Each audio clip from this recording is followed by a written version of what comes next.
Bonjour, je m'appelle Julien Ventroux, je suis chargé de mission au CEN Nouvelle-Aquitaine. Donc, le Conservatoire d'espaces naturels de Nouvelle-Aquitaine achète des terrains pour justement mettre en place des actions de préservation. Et au sein du territoire du contrat territorial milieu aquatique, nous déclinons ce type d'action. C'est-à-dire que sur des secteurs de biodiversité où il y a un certain nombre de zones humides qui présentent des enjeux en termes d'espèces végétales ou animales remarquables, des espèces de papillons, des espèces végétales. On essaie de bien délimiter ces secteurs-là. On identifie les différents propriétaires, on les contacte, soit directement par téléphone ou par courrier, pour leur présenter le projet du conservatoire et voir s'ils sont d'accord pour adhérer à ce projet. Ils peuvent participer aux actions du conservatoire de différentes façons, donc soit en vendant leurs parcelles, soit s'ils veulent garder leur propriété, parce qu'ils ont un certain attachement à ce foncier, voire signer une convention de partenariat pour qu'on puisse, nous, conservatoire, mettre en place les actions sur ces parcelles.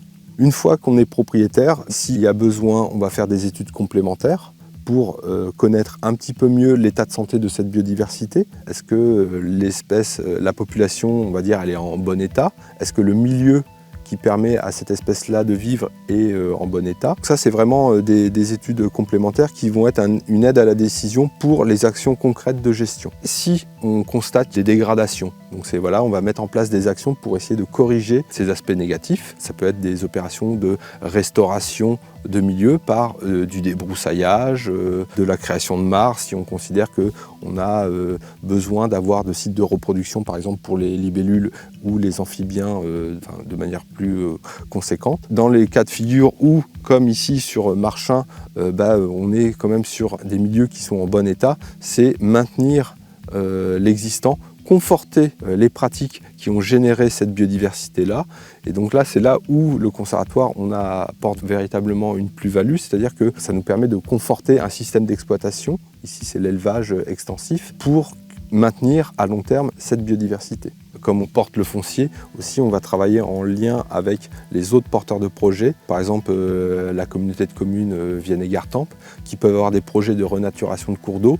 On peut appuyer la communauté de communes en portant le foncier sur leur zone de travaux afin d'utiliser les coudées un peu plus franches et que le curseur écologique soit maximisé pour justement apporter une nouvelle ampleur aux actions. Le conservatoire achète du foncier, donc c'est un portage collectif des terres agricoles et qui permet de perdurer dans le temps.